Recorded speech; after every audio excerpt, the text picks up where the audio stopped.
See you again, Bob. Wonderful coming out to Phoenix. No problem. As you know, a lot of people are concerned about where boxing is headed in 2025. You've seen the ups and downs. Where do you see boxing going once we get to 2025? I think it's really on an upswing. You're getting, fights one after another that are a tremendous contest. Like on this card, at least, the two main events are unbelievable. Very competitive fights. The Saudis are putting on tremendous fights over there during Riyadh season. So we're seeing a lot of good action in boxing, and we're seeing the best that boxing can offer.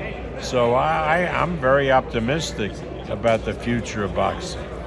When you look at Jared Anderson's fight on the Saudi card, does that make you approach what you're doing with Richard Torrez any differently going forward? Richard Torrez has a different mentality, and his father is a very good influence.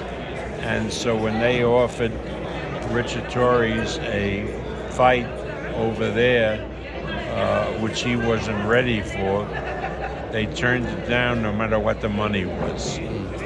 So, again, I'm not worried about Richard Torrez because he's a very intelligent guy and he's got good people around him.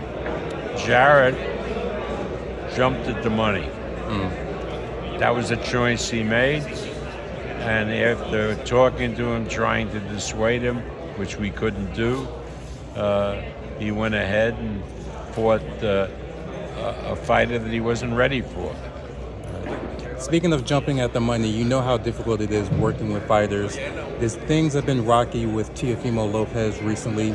How are things going with him going into 2025? Very, very well, very well. We're looking to make the best possible fight for him, and we'll announce it shortly.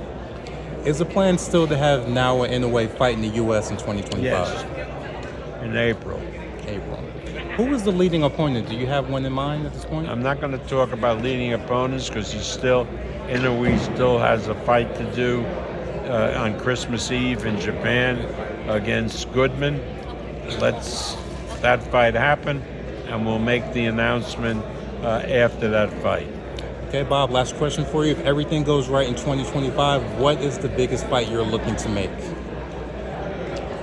Got a lot of big fights. I think the biggest fight, if Inoue keeps winning, matching him with Nakatani in the Tokyo Dome, we could sell out the Tokyo Dome 5 times over. That's a huge, huge fight. But there are a lot of really good fights that are going to be made in 2025. Bob, thank you for your time as always. Appreciate your time. Right.